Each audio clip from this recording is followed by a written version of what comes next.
ან თავისუფლება, ან რუსული დიქტატურა ამ მოწოდებით მორიგი მასშტაბური აქცია იგეგმება. 2 დღეში გაიმართება მსვლელობა ევროპის მოედნიდან დამკვირვებლებისა და სხვადასხვა სფეროს წარმომადგენლების მონაწილეობით. მოთხოვნები უცვლელია რეჟიმის პატიმრების გათავისუფლება და ახალი არჩევნების ჩანიშვნა. მანამდე არ წყდება არც ყოველდღიური აქციები, სხვადასხვა სახის შეკრებებით, მსვლელობები დღესაც დაგეგმილია თბილისსა და სხვა ქალაქებში. დღეს პროტესტის 78 დღეა.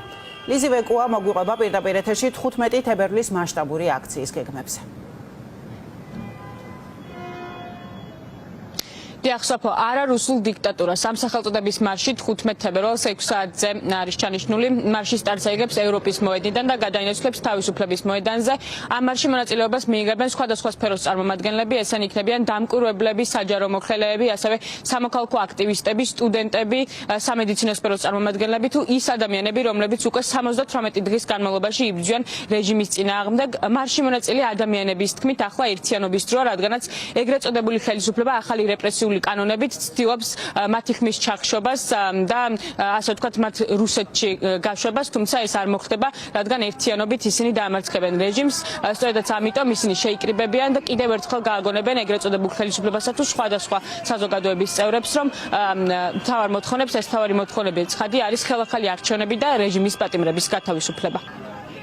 რეჟიმ აღარ იცის რა დაუპირისპიროს ამ პროტესტს როგორ შეაჩეროს, ამიტომ არის დაანონსებული ახალი ცვლილებები, რომლის მიზანია უკვე ავტორიტარული სისტემიდან გადავიდეთ რუსული ტიპის დიქტატურისკენ. ქართველი ხალხი, საქართველოს მოქალაქეები ბრძოლას აგრძელებენ საკუთარი უფლებებისთვის და ეს ბრძოლა გაგრძელდება მანამდე, სანამ არ იქნება ორი უმთავრესი მიზანი მიღწეული. ეს არის ახალი არჩევნები და უკანონო დაკავებული პირების გათავისუფლება. დავანახოთ ამ დე ფაქტო ხელისუფლებას, რომ საქართველო არ შეეგუება რუსული დიქტატურის დამყარებას.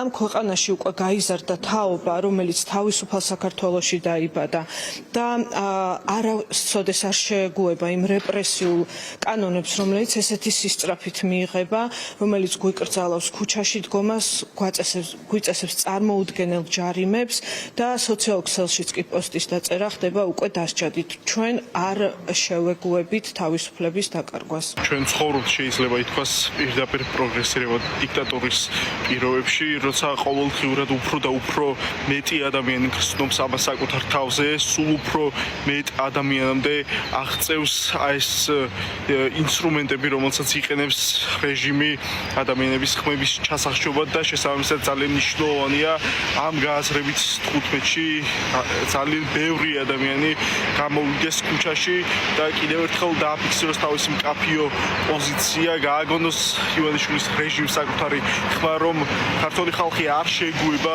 დიქტატურის დამყარებას საქართველოში. თუ ხარ სამშობლოსა და კონსტიტუციის 78 მუხლის ერთგული, თუ ხარ საჯარო მოხელის ფიცის ერთგული, თუ აპროტესტებ ქვეყანაში გამეფებულ ძალადობასა და უკანონობას, თუ არ გინდა რომ დრაკონული საკანონმდებლო ცვლილებები აისახოს შენს კარიერაზე, მაშინ 15 თებერვალს 6 საათზე კანცელარიის წინ გელოდებით, რათა შემოუერთდე საჯარო მოსამსახურეთა საპროტესტო მარშს. სტუდენტები და სამოქალაქო აქტივისტები 15 თებერვალს 18 საათზე ევროპის მოედანზე უერთდებით მარშს, არა რუსულ დიქტატურას, იმისთვის რომ დავიცვათ საქართველოს ევროპული მომავალი და ღირებულებები და იმისთვის რომ საქართველოს დავაბრუნოთ ევროპულ ორბიტაზე.